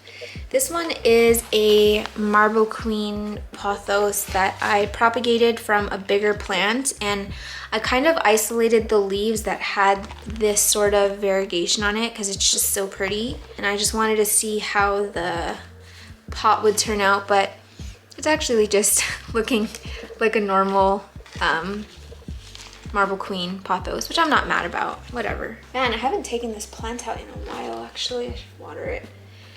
This is a Philodendron Glorious. I think I've shown this on my channel before, but it wasn't this big. I wanted to see how it grew in the Mars Hydro tent because James Armstrong also has a Mars Hydro tent, and he grew his Glorious in there, I believe, and it's so big. The newest leaf isn't that big, and it actually got a little bit bleached from the light, so I would like to move it down. I just don't have the space right now, unfortunately, but yeah, I need to give this one a little bit of TLC. I'm kind of wondering if I should repot it. I don't know. Let's save that for like another day me. Now that the tent is empty, or empty-ish, I think I'll give you a peek at what the setup looks like in there, just because I know some people had questions. Oh, I forgot one last thing that I was saving for the very end. I literally have no space to move. I'll take a video of what it looks like around me and you'll see the little space that I had. So not too long ago, I had a crystal mag that was flowering. So I asked a friend for pollen and he had some pollen stored away from his dark forgetii. I'll throw his mother plant up on the screen and it's beautiful. So I crossed my crystal mag with his dark forgetii. Unfortunately, I didn't really document the process of like the berries and stuff on film because I didn't know if anything was gonna happen. I've never done anything like that before and I didn't even know if this hybrid was going to take, or I just really didn't think that I would be where I am right now. So anyway, the berries were successful. I successfully germinated them, which is super exciting. And I think I harvested probably over 100 berries, which is kind of crazy. But this is one of the batches and you can see, can you see? Hold on. You can actually see some teeny tiny leaves like right here. Those are little crystal mag forgetii leaves. That is wild. Honestly, I didn't think that this would do anything because the petiole of my infructescens broke, and someone actually told me that it can still ripen even if it's not connected to the plant anymore, and I didn't know that. Like, I've never done anything like this before. So I just harvested the berries even though they were super small and some of them weren't even like red and juicy yet. And I just harvested it anyway because I was like, oh, I don't want to waste the berry just in case. And literally all of them have germinated. It's kind of crazy. And the day that I get an actual leaf, I am going to flip. No leaves on this one yet, but we do have roots on some of them. I feel like it's kind of hard to see, but look for like those like green little dots. Those are the seeds. I have 3 Tupperware full of seeds, and I basically just laid it on a bed of moss and left it alone. We have leaves on this one too. Oh my gosh, I'm screaming. It's so hard to see. You probably don't even know what you're looking at. Look at this right here. That is a little teeny tiny crystal mag forgetii. I haven't seen this hybrid before. I'm sure that it has to exist, like I'm sure. I was talking to a friend on Instagram and she said that she might have seen this hybrid pop up somewhere in Australia by someone, but I've never seen any. So yeah, that's just kind of exciting. I'm really anxious to see what these leaves look like, and this is probably one of the like most exciting things that I've done in the hobby so far, and yeah, I'm very proud of my little seeds. That is everyone in the Mars Hydro tent. Again, that wasn't really super exciting because you guys have seen everything in here before, and I haven't really been buying anything just because I've been super busy and have been putting my money elsewhere. But I kind of have that itch again, but I do want to buy orchids. I don't really think I want to buy any aeroids. I'm kind of happy with my collection right now. Right now I would just love more like Ripsalis, Hoyas, orchids, and I think I'm good on the cacti. I kind of went crazy there for a little bit, but I don't regret it because my cactus collection now is so cute. So anywho, I'm going to clear some space and show you what I have going on here. So that is where I was filming. I was sitting right there and I was just surrounded by plants. I could not move, and Pudge was literally trying to squeeze in there with me. I was like, yeah, that is not happening, buddy. Here is the current configuration of the Mars Hydro tent. I basically just have the 120-watt Domia light up here that's just resting on the 2 bars that it came with. I have my thermostat thingy back there. I have a grid wall hanging from the metal bars that I hang my glorious, and I'll show you how I put it back together after. I just got this, like, I think it's like Amazon Basics brand, maybe. I'll link it in the description, but I just got this on Amazon. It was super cheap, and I knew that I wanted something narrow so that I could still fit stuff on the floor.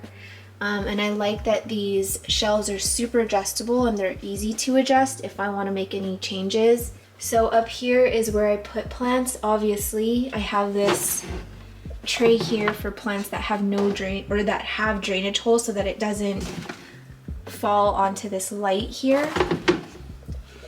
And then down here is where I keep my seedlings and my propagations and my stumps.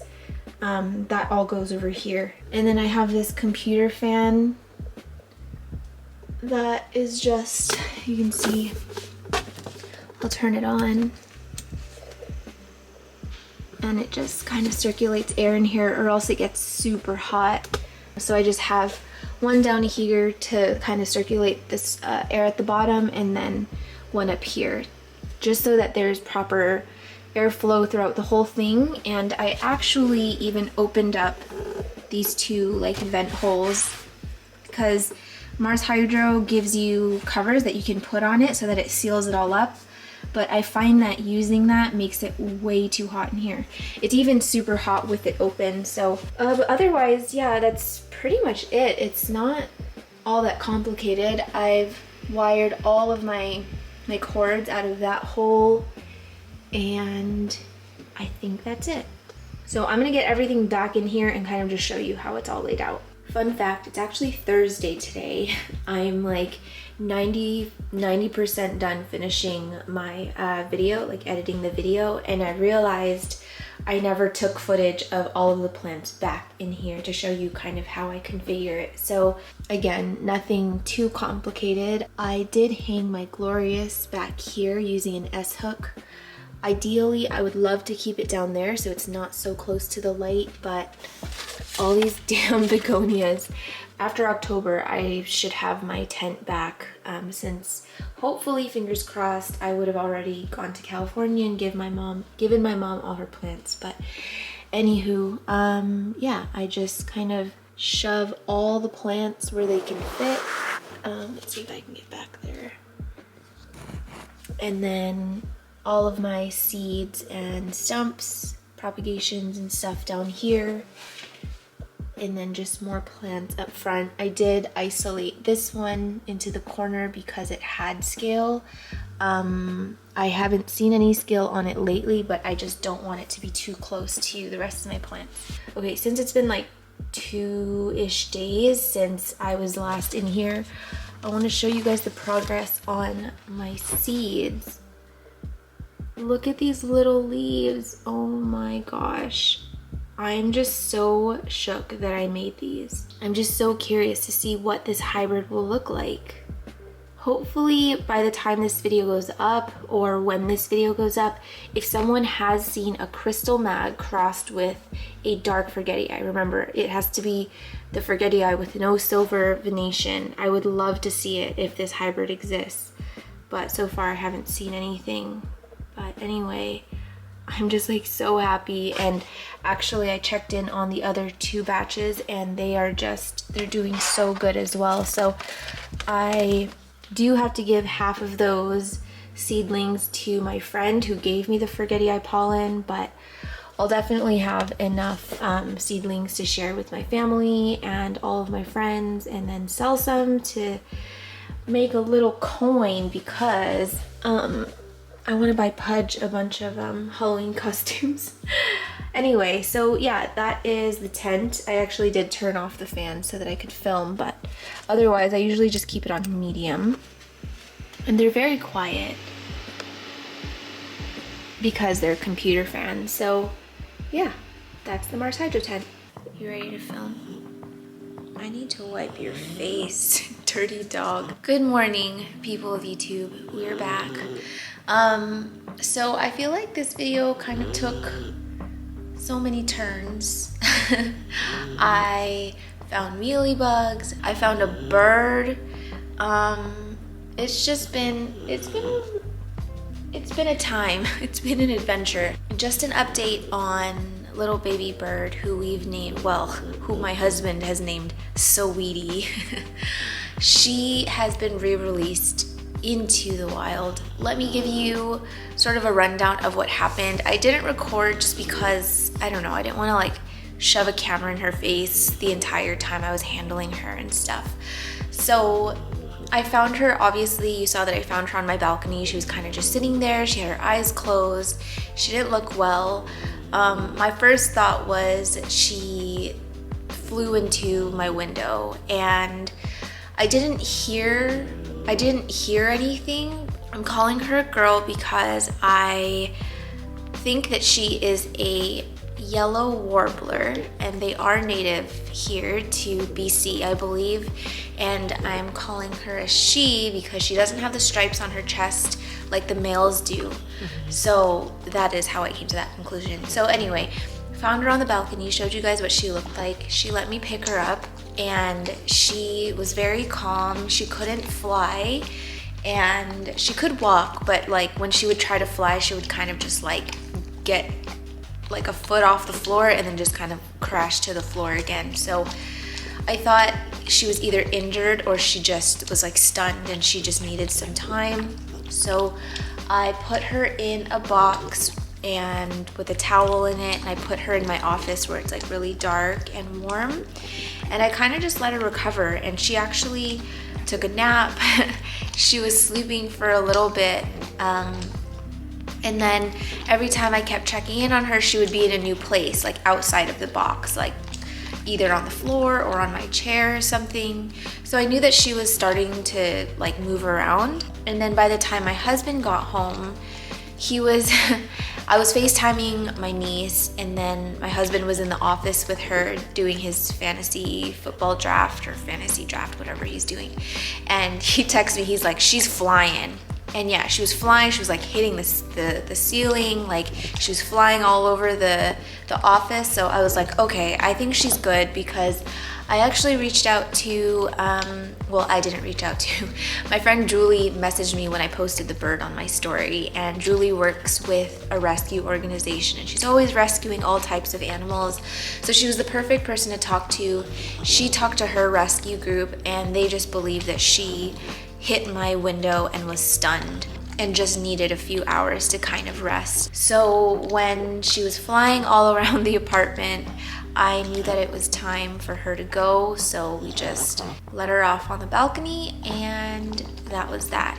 So I have rescued an animal before. There was this dog that when I was living in Sacramento, she was on someone's front yard and she was just kind of backed into a corner. She looked so dirty. She was matted. She had just like twigs and stuff all in her fur. She was some kind of like poodle, like something with like curly hair.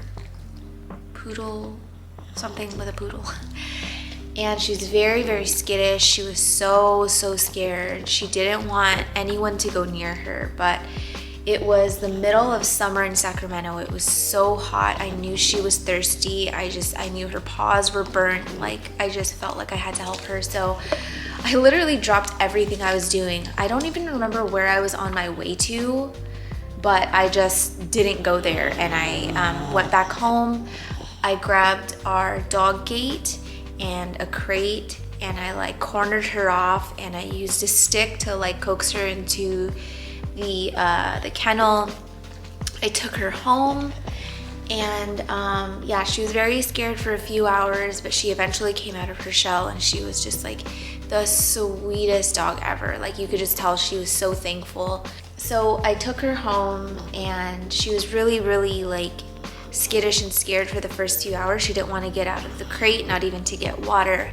But after kind of a whole night of me laying with her and just like laying outside of the crate with treats and stuff and food, she finally came out, and we just bonded, and she was the sweetest girl ever. It was so fun to like just watch her run around the backyard and to drink water and to eat a whole bowl of food. Obviously, I was not in a place to keep her because she could have been someone's dog, so I wanted to get her back to the SPCA to see if anyone would claim her, but when Animal Rescue picked her up, you guys, I sobbed my eyes out. Like I felt like someone was taking my baby from me, and I still think about that moment. I don't know, I felt such like a special connection with her, and I kept my eye on her listing on the SPCA website for the first few days. I think they allow like 72 hours or something like that to let the owner claim the dog if it's theirs, and then they go up for adoption. So nobody claimed her, and trust me, I was very, very close to adopting her when the 48 or 72 hours was up. But as soon as she went up on the adoption page, yeah, she got adopted right away. So that's okay, because I have my Pudge. But yeah, that was the one other time that I like rescued an animal, and I felt like super emotional when that happened. And yeah, I kind of felt that again with this bird.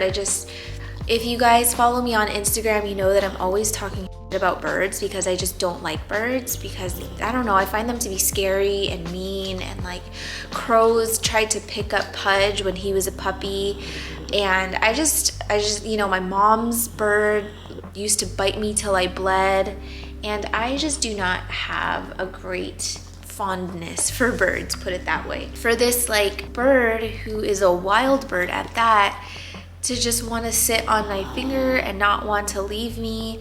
She was on my shoulder at one point, and I was like, how is this a wild bird right now? Like, birds are supposed to be terrified of people, and like she was acting like a house bird. It was wild, and I think that's the reason why I feel emotional, because I felt like she trusted me, and we were hanging, and she filmed with me for a little bit.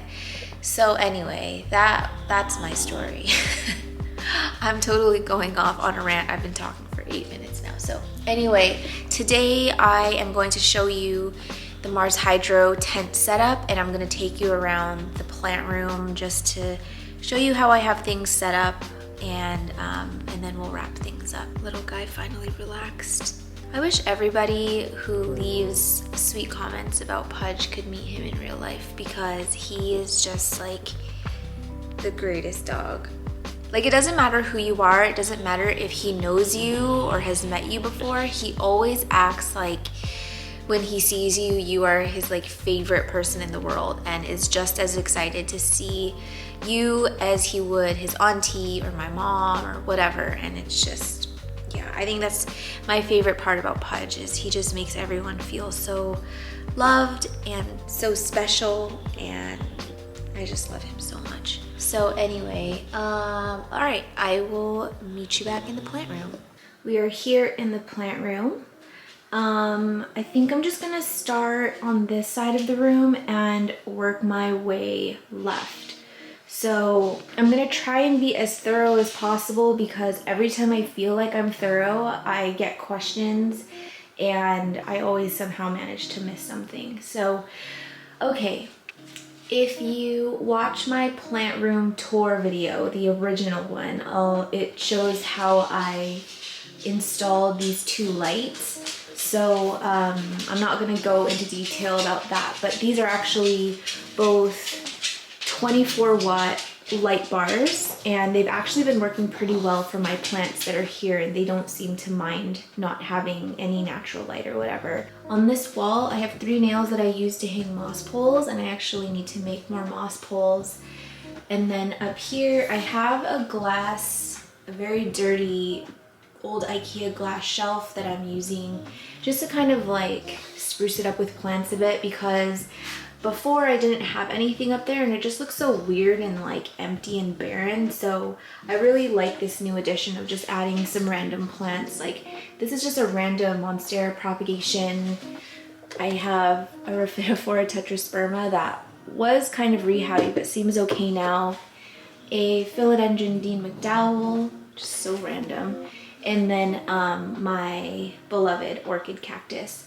So everything is just sitting up there. I have my Mossify art print, and I got this little felted thing from my friend Lucy. She made it, and she's just so sweet. Moving down, So this grid wall is actually from Amazon, and I do have it linked in my Instagram bio, and I'll link it in the description below. I will tell you that it was very overpriced. I think I paid like $30 for it or something, which is kind of ridiculous given that I paid for these grid walls, which could be like put next to each other. I paid like $3 or something for each of those. So yeah, it's kind of ridiculous that I spent $30 on this. But I bought this before I knew that Umomo carried those grid walls. So personally, I wouldn't recommend buying this just because I think that it's just way too much for what you get. But you know, I'm not gonna tell you how to spend your money. So anyway, I just have it nailed to the wall, and then this basket is also from Amazon, but you can find something like that at Umomo or the dollar store. And then I just have hooks to hold some of the things that I use pretty often. So masks for when I'm handling soil and perlite and stuff. My shears usually go here, but as I mentioned, wait. No, you wouldn't have watched it yet. I mentioned in next week's video that I need new shears. This brush is for cleaning my desk. When I have like debris and stuff, I just kind of brush it off into the trash can.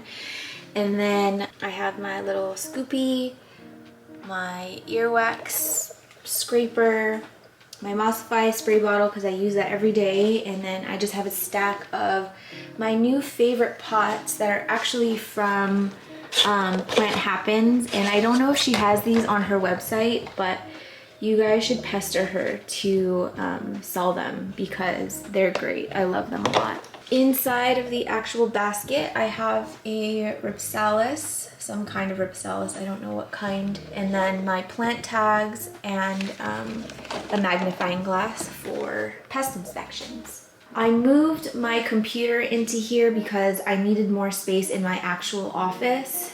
But it's been nice to have a computer in here because I get to watch all of my favorite YouTubers while I do plant stuff, or I watch movies or shows. And honestly, having a computer in my plant room has just kind of changed the vibe a little bit when I have like a scary movie going, and it just, I'm actually super excited for fall to come when I can throw on my favorite scary movies and just do repots here and film here, and it's just gonna be, I'm excited. I'm finally excited for fall. I think I'm over summer now. I'm gonna change my mind tomorrow.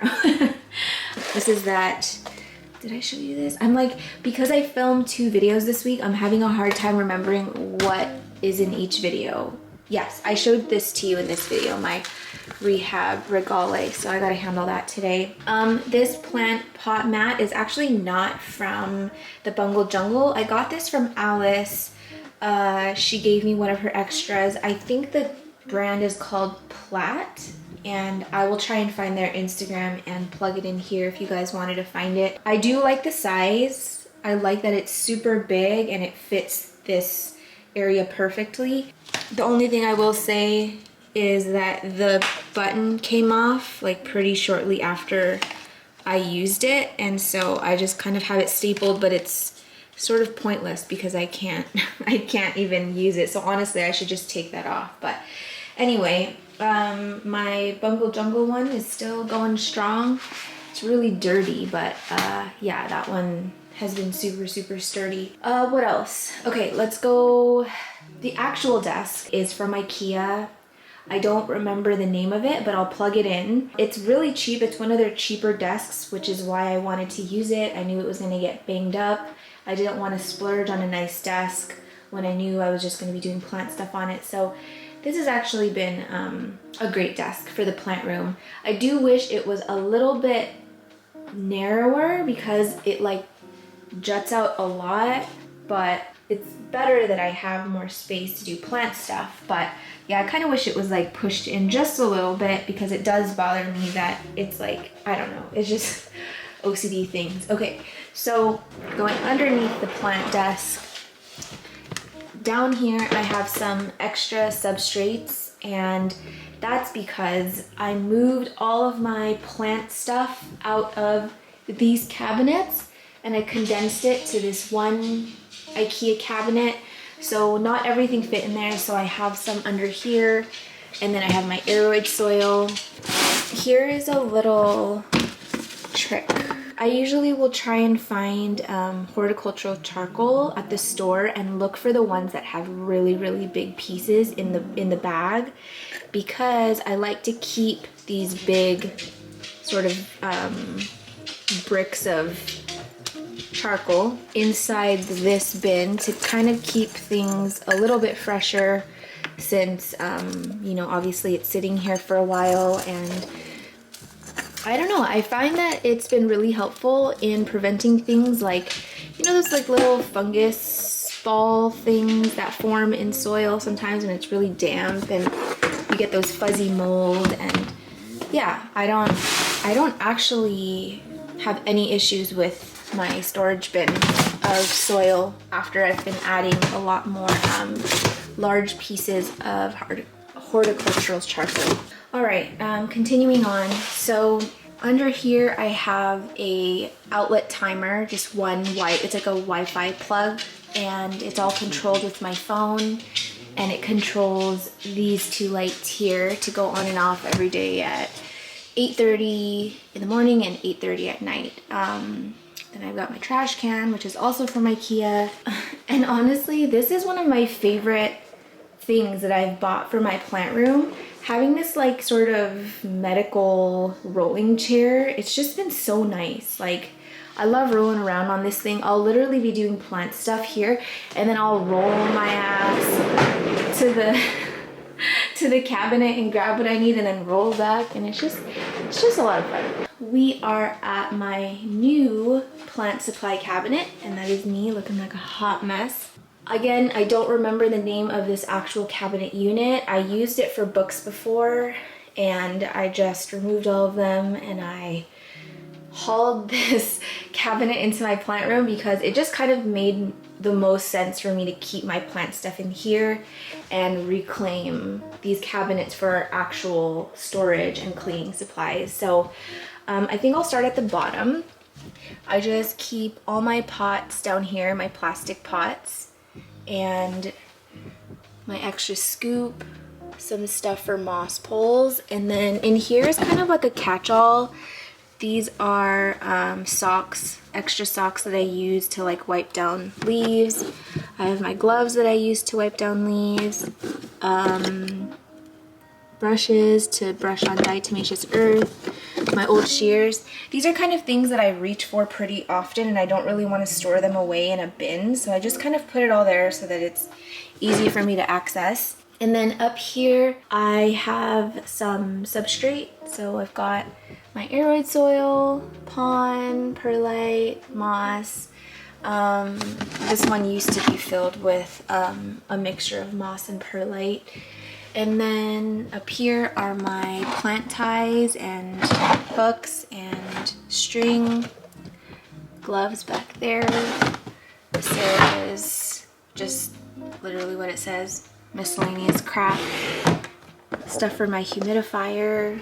And by the way, I have a video if you didn't watch it, and it's called like Pinterest organizing my plant shelf or something like that, or organizing my plant storage or my plant supplies. I like that I don't even know the name of my own video, but I actually showed like getting all of my substrates and stuff into these containers and where I got them. And yeah, if you have questions about that, please watch that video first, and if there's still anything you have questions about, then just leave it in the comments.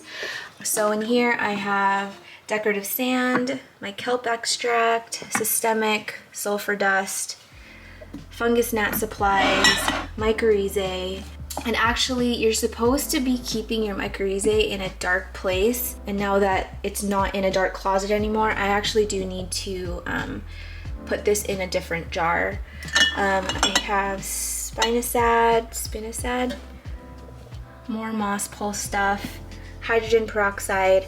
I feel like I read a comment and I couldn't find which video it was on, but I read a comment saying that like your hydrogen peroxide will degrade, or it'll go bad or something if you keep it in a clear jar, which is why the hydrogen peroxide comes in like the brown plastic container.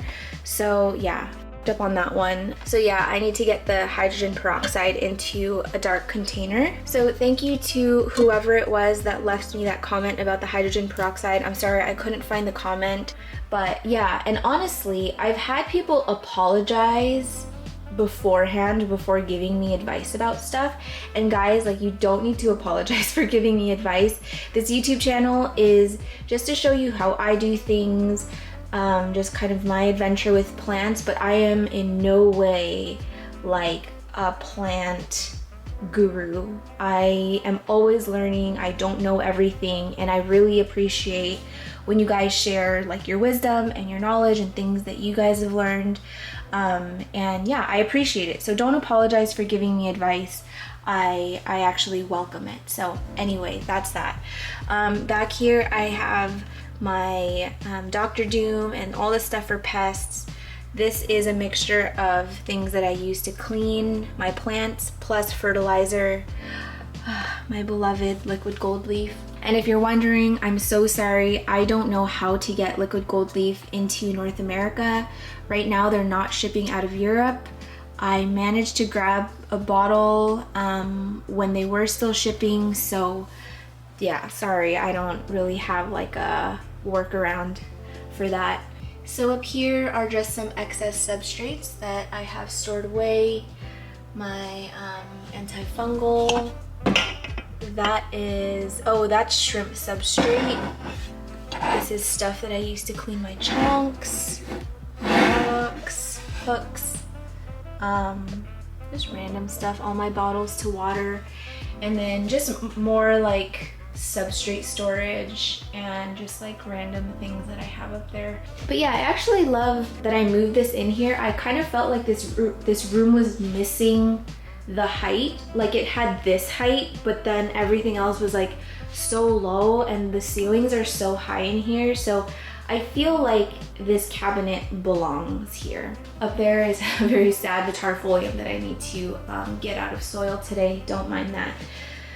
Okay, working our way left. I have showed you guys these two exos and the dimensions and how I've set them up in my part 1 video. I showed you guys the Mills boat earlier. And then down here is my quarantine chamber where I put plants that are a little bit sus. So one of them had thrips, as I told you before. I haven't seen thrips on it in a very long time. And then the other two that I have in there, they just look like they have something weird and fungal, and I just don't want them around my other plants. So that is why everybody is secluded into this exo. And if you guys are looking for a good way to keep plants happy while isolating them, I definitely recommend this exo size. I was gonna sell it, but then I realized that it's so nice to have a place where I can fully enclose plants that I feel like are a threat to my other plants. So this one is a 24 tall, 18 wide, 18 deep. I think I got those dimensions right. On the left here, this is a sad boy club. I know this Homalomina doesn't look sad, but it was in very close quarters with the plant that had scale and mealybugs, so I'm just kind of keeping it separate. As you guys saw, I had mealybugs on this. I literally just chopped the top off and threw it away. I didn't want to deal with the mealybug thing. And then this one had mealybugs as well. So this is kind of my mealybug corner. Obviously I can't fit it into my quarantine chamber, and I also don't want to introduce plants with mealybugs with plants that don't have mealybugs. So here they will be. I have this really tall container here because I actually use this vase to water propagate stuff with my air bubbler. So I kind of just have everything set up for when I have something that I need to propagate. And then this little unit here is something that I just got from a neighbor randomly. She used it for her kids, like her kids' toys, but I was like, oh my gosh, this is gonna be perfect for substrate. So it's just from IKEA. These slide out, and I use this one for my extra amendments. So this has all been sifted out from soil and is ready to be used with new soil. And then this is soil that I need to sift out and sterilize and clean. And then down here, I just have all of my random plastic pots and stuff that I use like when I sell plants. Just, you know, we all have those randoms. So I think that what I actually want to do is sell this one and then buy the taller version. They have one that's like maybe a foot taller than this, and I could really use like the extra storage space. So I think that's gonna be the plan in the future for this corner. And then I think that I actually want to get another small EXO, not that size, the smallest size EXO, to put on top of it so that I can put other like rehab or pest-ridden plants in it. So that's that corner. I feel like I'm so flustered. This is the worst tour ever, but you know what?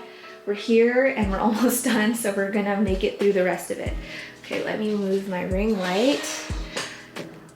This corner is obviously where I keep my Dyson and I keep my little sprayer, and I just have it hooked onto the wall like this. And then this corner is actually a closet. This was my old storage closet slash cleaning stuff closet, but I've since moved a lot of my cleaning stuff that was here, moved it into here, and now I have fit my Mars Hydro tent pretty perfectly. Like I can actually still close the doors and everything.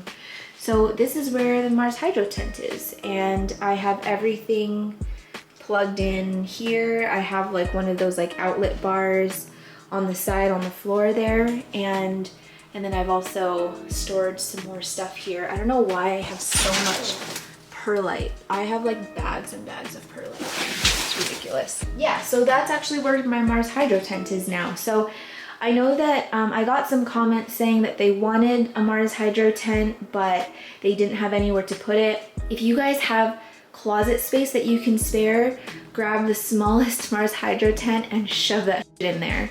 Honestly, I'm really glad that I was able to find a place for it, because I just felt like it looked kind of odd here, and it jutted out a lot further than this setup. It like came out to like right here, and it was just weird, and then I couldn't access my cabinet.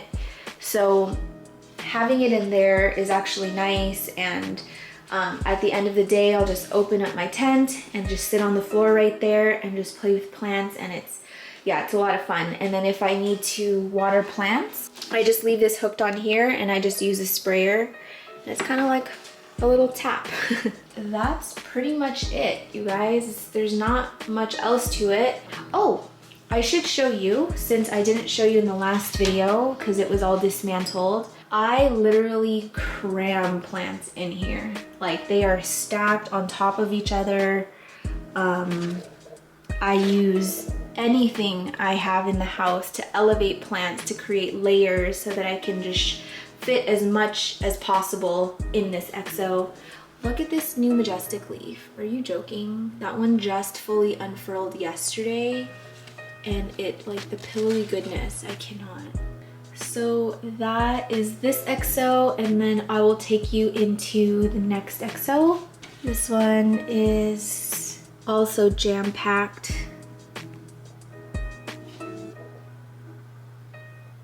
Oh, and look at this. I have some random variegation on my Michelitiana. That would be cool if this thing could keep up the variegation. I have seen some people get actual Fridex at the store for the same price as these, like $5, $8, which is kind of wild. Nothing too crazy in here. I literally just shoved all the plants in there. Honestly, I like to style this EXO more than this one, so I fill all the plants that I want to like style and fill in here to how I want it to look, and then the excess just gets put into here. I think I've shown you guys everything that I wanted to show you, and hopefully I covered everything. If not, as usual, leave it in the comments, and I'm gonna be trying to be better about replying to comments, because I just find that like social media is just a vicious cycle, and by the time I get a new video up, I'm already filming my next one. So yeah, it just can be a lot. All right, I think we're done. Come here. My baby, turn around. Whoa, hey. So I think we will be signing off now. I hope that you guys found this plant room tour helpful.